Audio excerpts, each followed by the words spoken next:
All right, let's just let it sizzle. Pixelate. Let it just sizzle. Are we pixelating? I actually rewatched that one for a second, and that was the intro of the last game of this.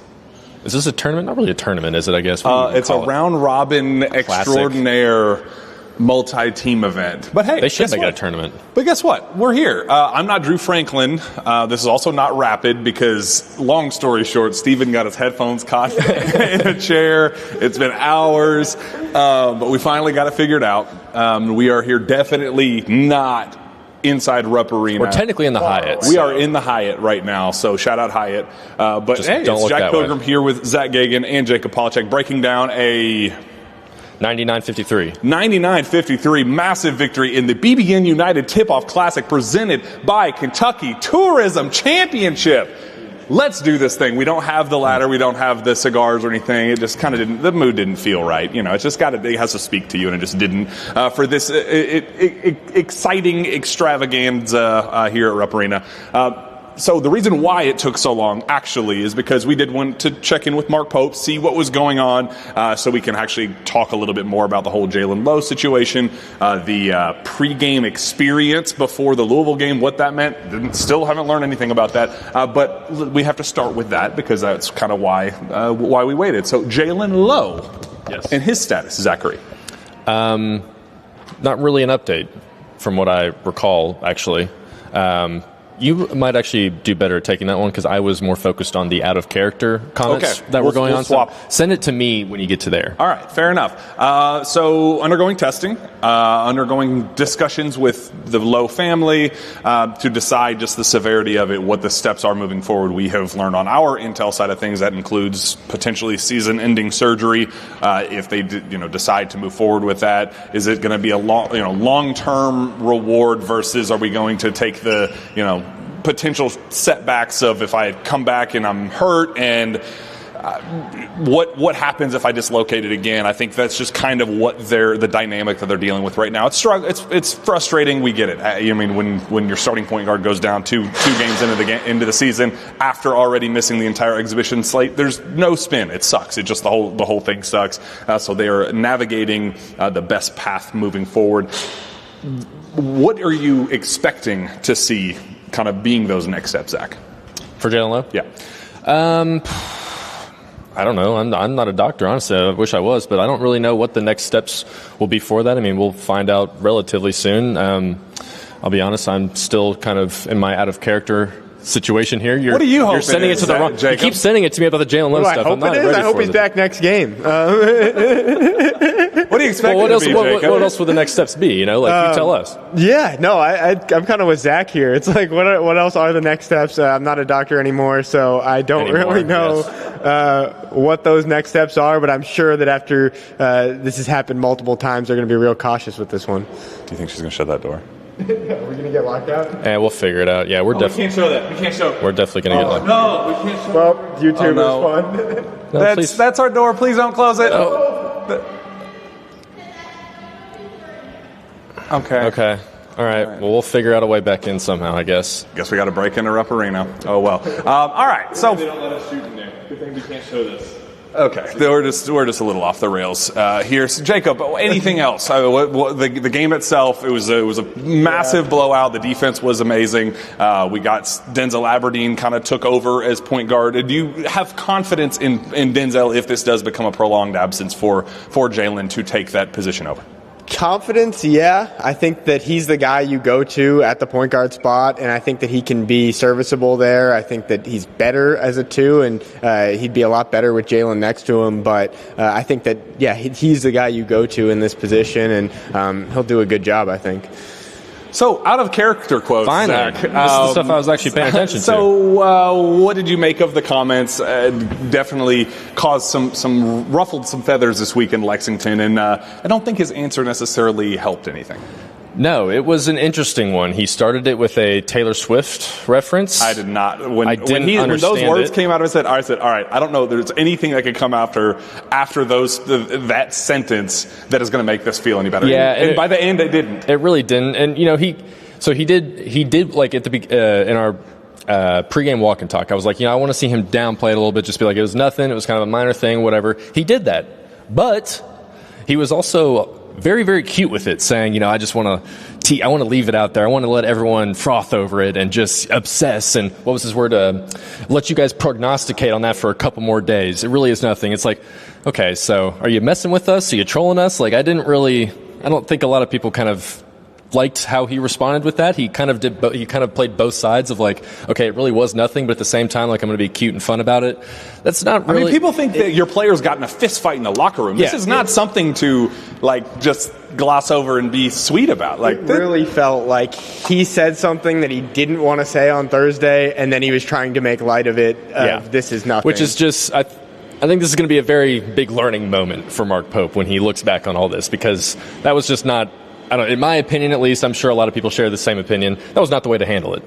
Not being cute with it. Like, this is your starting point guard that you brought in to run the team, and he now has back-to-back dislocated shoulders within, less than or right at 4 weeks apart from each other. So, or maybe even a little bit less than that. So just very frustrating to hear stuff like that when people, get to the Jaylen Low thing and the out-of-character comments. Like, it's a little bit frustrating how it was handled the last few days. So, we still didn't learn anything. He said, I'm still going to let everyone sit on it. Maybe I'll tell you in a few days type thing. And he was even jokes later in the press conference. He was like, I think it was Cameron Drummond asked, why'd you switch the starters out with 2 minutes left? And he was like, well, Mo and someone got in a fight in the huddle. And he's like, no, I'm just kidding. It's like, all right, come on, man. Like, you're just messing with us now. Like, maybe he finds it funny. Maybe he likes it and enjoys it. But the Big Blue Nation, I don't think, is going to enjoy a lot of what was said. So it doesn't really matter in the end because Kentucky still won by 1,000 points, and it really we will kind of all move on from this in the next couple of days.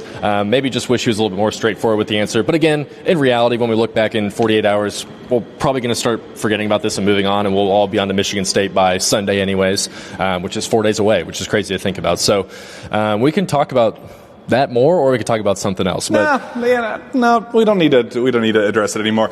We do need to address that Eastern Illinois is just not very good. Boy, they stink. That's just point blank. Period. Was not thrilled with just the production there for the Fighting Panthers of Eastern Illinois, but that doesn't mean that Kentucky's defensive effort was no less impressive. Like, when you see how disappointing they were against Louisville, Jacob, you wanted to see a bounce back. You wanted to see a response, and I really loved what we saw, while also understanding that, hey, it's a little bit easier to do when you're playing OVC competition.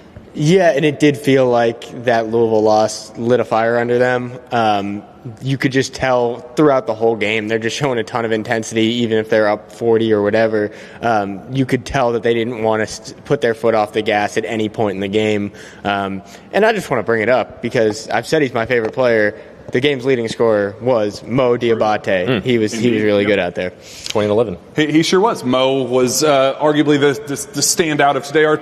Sponsored by Friends of Cole, by the way. Thank you to our friends of Cole. They keep the lights on for you. He's our Cole player of the day. He was our Cole player of the day. Cold play of the day. I don't know. I don't think that worked. Mo Diabate double. I think it's like his fifth double in his entire career.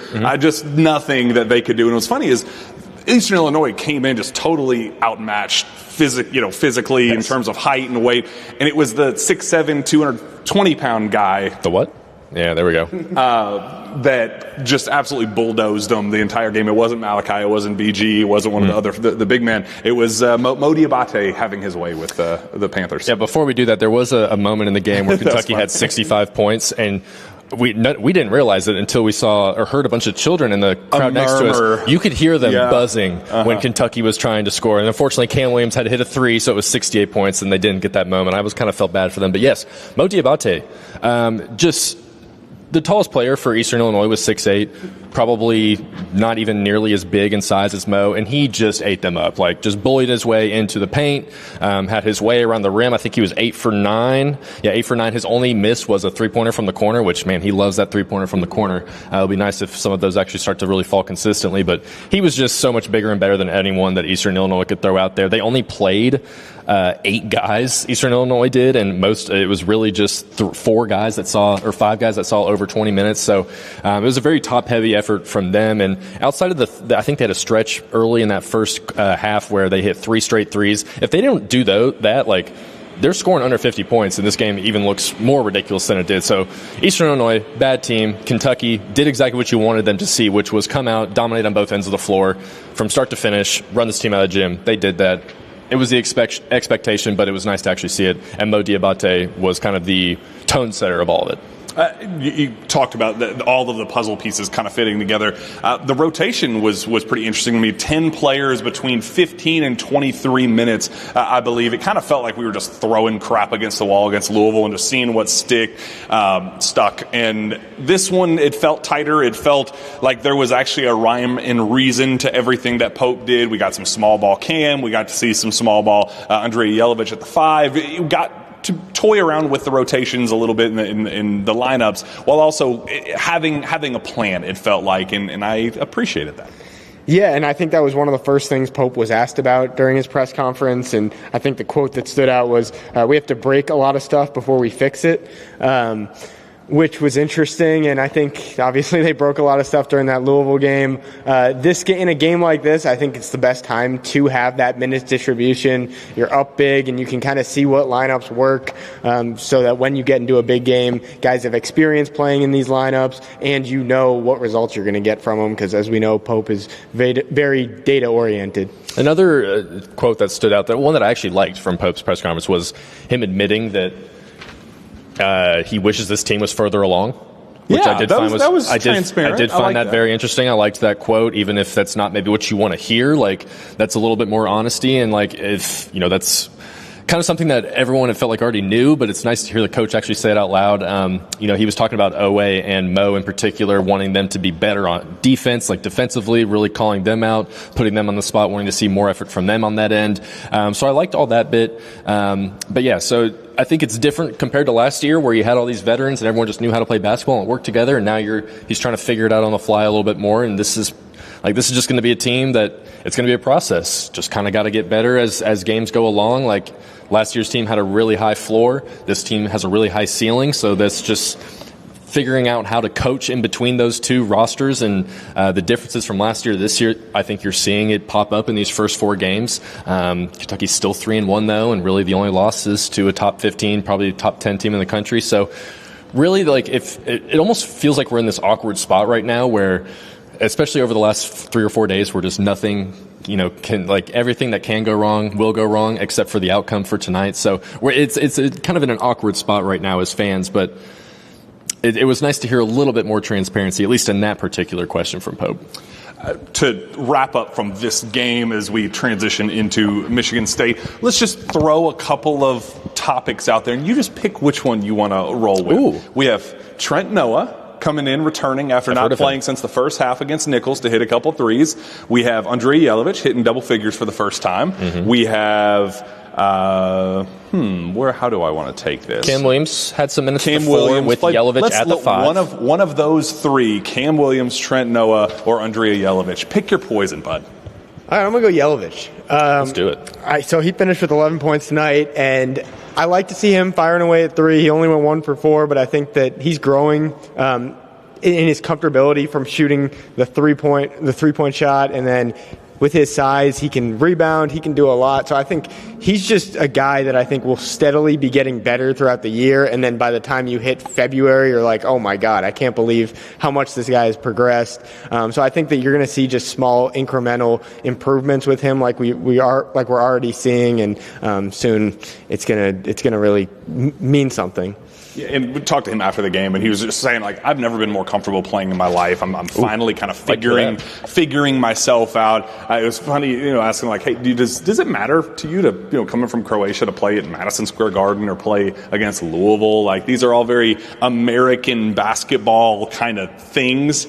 Does it mean anything? He's like, I've found myself becoming more of a diehard Wildcat as I found myself getting into the Louisville rivalry, and it's like I didn't think of anything Louisville related when I came over to the States, and now it's like, well, I gotta hate Louisville now. So it's cool to just kind of see him put the puzzle pieces together and start figuring things out. He played really well. Any last takeaways before we get into the Michigan State, what we need to see on Tuesday? Yeah, 2 quick things. Trent Noah hit a pair of threes. His first of this. Was he 2? Was it just 2? Look at the stat sheet real quick. I think he 2. went 2 for 5. 2 for 5. So it's nice to see him get in the game. He also had a nice defensive effort where he dove for a ball and threw it off the Eastern Illinois player, and Pope challenged the call when I called it too. I saw it. I had a bird's eye view from it. I said, that's off the Eastern Illinois player. They called it against Kentucky. Pope challenged, up 42 points. Kentucky won. So I do like the use of the challenge. It's coming into effect a little bit. Another thing, Denzel Aberdeen on that mid-range pull-up. Money. Is he ever going to miss that shot? We called it. Every single time we did it, we said, that's money. I think he was that's 3 cash. for 3 on it tonight. He hit it a couple times in that Louisville game. That's definitely like a spot that he really likes to get to and he's comfortable getting to, and he can obviously knock it down pretty well. Another small thing is this team is like, I think the 3-point numbers are probably not too bad when you actually look at it on paper in total on the whole season. Like they're probably in the mid-30s, maybe a little bit lower than that.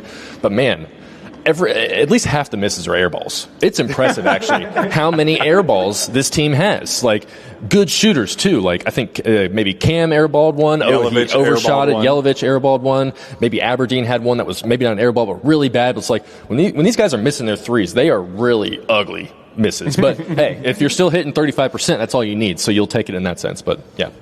All right, Michigan State. This was fun. I enjoyed the BBN United Tip-Off Classic presented by Kentucky Tourism. Cut down the nets, confetti. It was great. I loved every second of it. But all eyes are on Michigan State on Tuesday, going to Madison Square Garden, where I absolutely have hated the last couple experiences I've had there. We almost got kicked out last time, so hopefully that doesn't happen this go round. But what do we need to see, Jacob, against Michigan State to prove that this isn't just a team that's going to beat up on scrubs respectfully, game in and game out? Yeah, I think for me it's Otego way. Like, he had a rough start to the game. He was obviously had a very rough game against Louisville, and he had some moments in that second half. I think he had 2 back-to-back dunks, or one was a layup, and he really got it going in the second half. But he still has just struggled in these last couple games, and I think that Michigan State could be a get-right game for him, and it really needs to be for Kentucky to win that. Same question for you, Zachary. I would just like to not see them give up 96 points. Let's see, me too. Let's see if the defense is actually real. Like, we've seen it against 3 bad teams, and it looks really good against the bad teams. Did not look good against probably one of the top 5 offenses in the country.